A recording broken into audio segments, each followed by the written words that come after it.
begin my reflection series on this channel, I'm going to go back to the very first flight that I ever documented for this channel. It was a little short flight from Jack Brooks Regional Airport in Beaumont up to Dallas-Fort Worth International. I do remember having a pretty hefty rain delay on this day, and it got to the point where we were there for 3 hours, and some people ordered a pizza to be delivered to the terminal.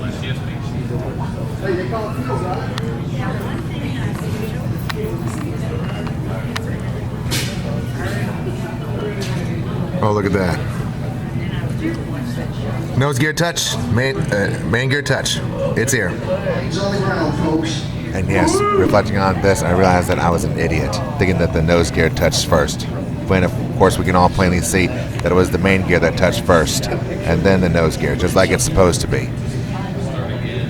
I'm going to try not to belittle myself like that, but just looking back on it now, yep, I really do feel like an idiot back then. But what did I know? I guess every rookie's got to make a mistake here and there.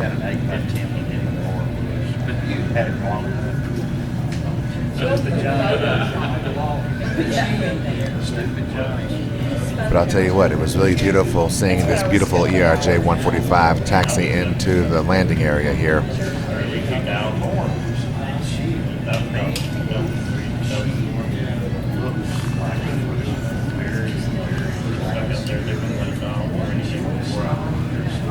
And yes, they were not using a jetway like you would expect at major airports. They had this movable stairway ramp that led up to the plane. And now we board.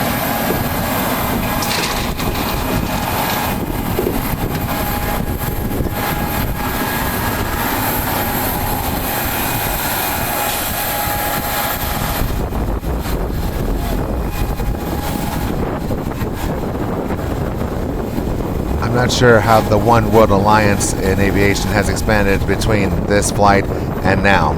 If anyone has any insight on that, feel free to comment. Oh, wow. Wow. Yeah, I almost had no headroom. I got no headroom. Yeah, it was a pretty tight squeeze. I did not have as much height clearance as I usually do on a Boeing jet.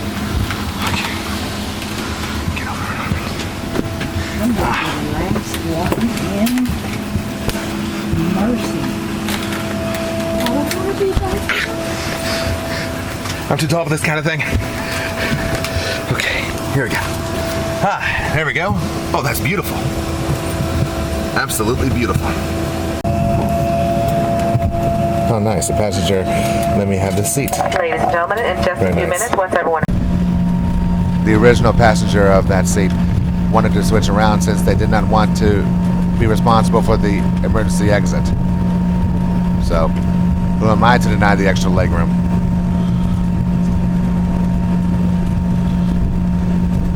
Also, at this point, I haven't flown on a plane in many years, so I was already feeling a little anxious because one, this was the smallest aircraft I've ever flown in, and two, I just haven't flown in years, so I didn't know what to expect, especially with this inclement weather.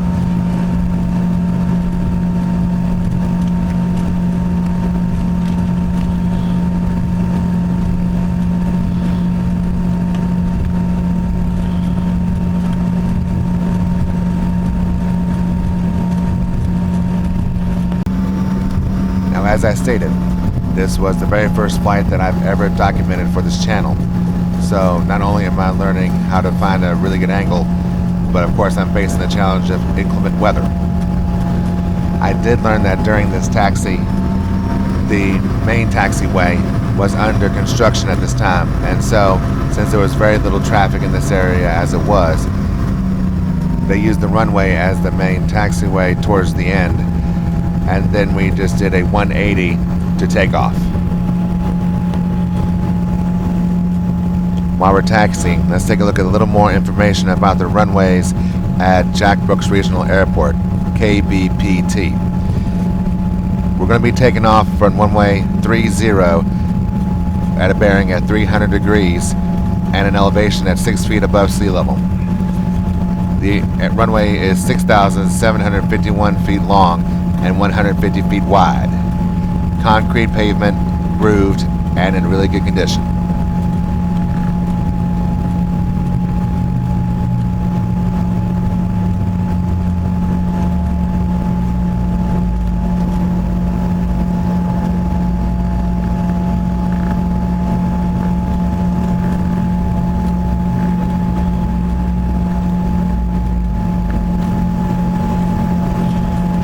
point, I was really impressed at how tight airplanes can turn, especially on a taxiway or a runway.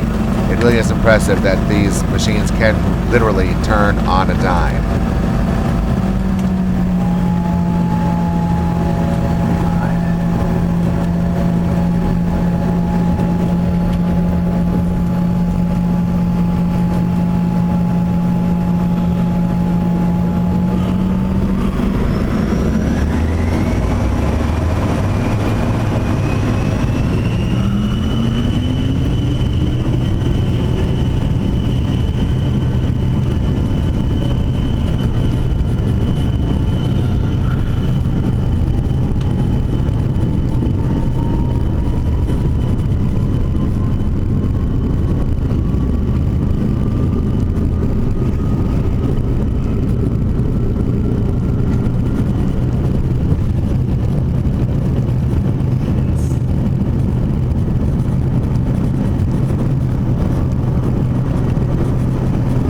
On these small regional jets like the ERJ-145. It is amazing how much the takeoff thrust can really put you into the back of your seat.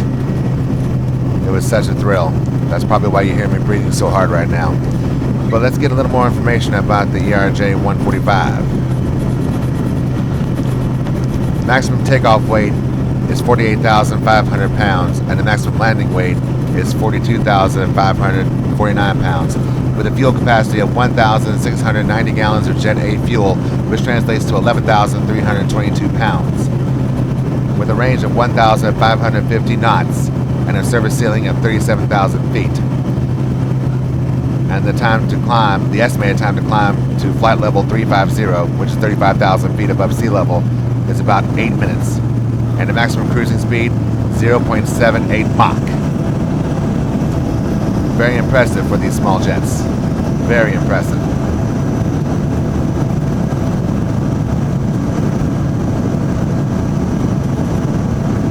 And here I am as a rookie videographer trying to figure out what to do to get the sights. But obviously with the dense clouds and the heavy fog, it was going to be real hard to get worthwhile views. Quick lessons learned in this new hobby of mine.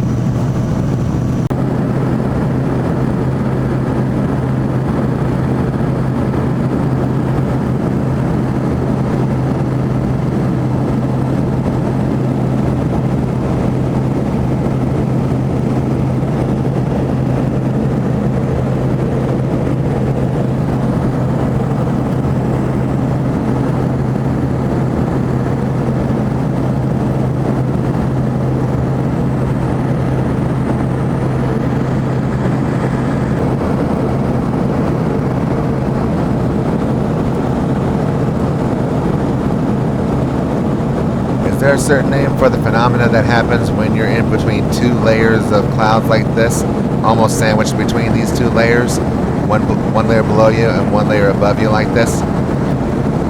I'm not a climatologist, neither am I a pilot. I'm just really curious if there's a certain nickname or other name for this kind of phenomena.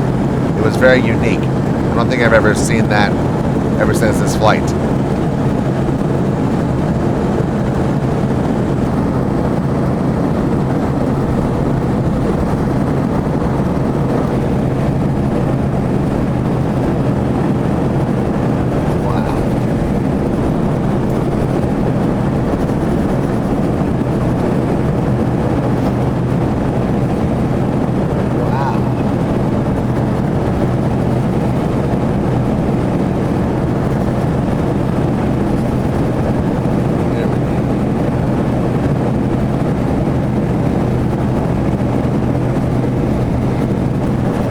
This is roughly halfway through the flight, and the inclement clouds have obviously parted. And yes, it did make for a really beautiful sight, almost like out of a movie. I think it was at this moment that I realized that there truly is something remarkable and beautiful in this new hobby of mine. So I just wanted to keep on pursuing it.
how queasy your stomach gets whenever you feel the initial dip going down as the pilot begins descent towards our destination.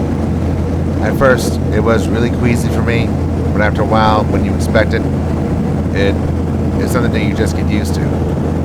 So I think that's where a lot of motion sickness and anxiety comes from people who are just not used to flying. I'm not trying to rub salt in wounds or anything like that. I'm just letting you know what I remember and what I have observed between this flight and where we are now. I don't know how to best counteract that if you have motion sickness, other than motion sickness meds, which I'm not endorsing or anything like that because I never use them. But consult your physician and consult your doctor before you do anything like that, and just find the best way to take care of yourself. But in the meantime, we are descending down to Dallas-Fort Worth International.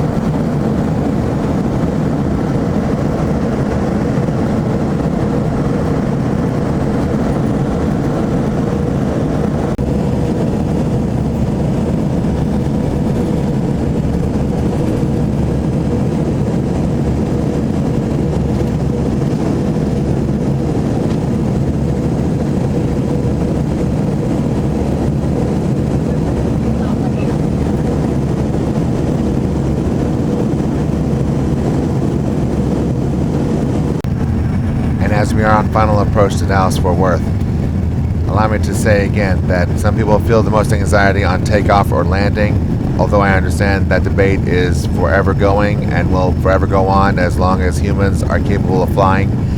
Me, I always found takeoff to be the most thrilling, and I keep a close eye on landing, so that way I know whether or not this is going to be a good one or not. And this is by far one of the best landings that I remember. Not only was the scenery great, but it was just a smooth landing from start to finish.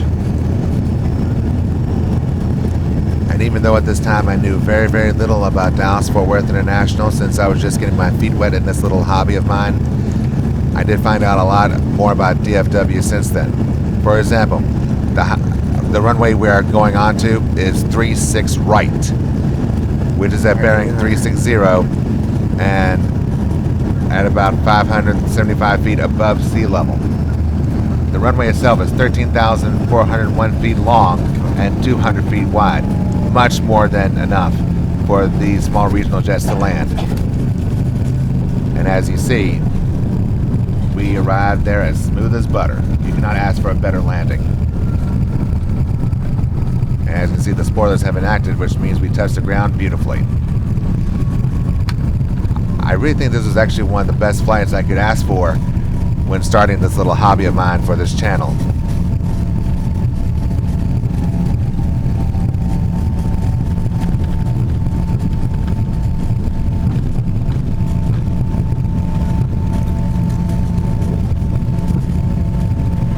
Good afternoon and welcome to Dallas-Fort Worth. We're going to taxi for a few minutes. Please remain seated, keep your seatbelt fastened. Once we are parked in the gate, the captain will turn off the fasten seatbelt sign. That will be your indicator that it is safe to stand up and to claim your personal belongings. Please keep the center aisle clear of any personal or carry-on items. And as we make our way to the gate, take this time to look around your seating area.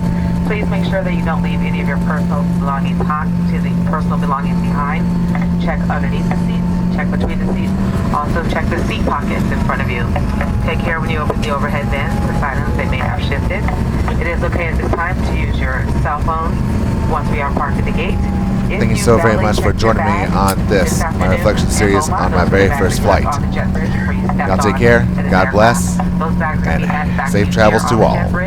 On the left-hand side at the bottom, so please exit the aircraft, stand to the right-hand side and wait for your bags. It'll take just a couple minutes to bring them up to you. Your regular checked luggage, if you're staying in Dallas-Fort Worth, will be in the baggage claim area, carousel number B as in Bravo 30. On behalf of our entire crew, we'd like to thank you.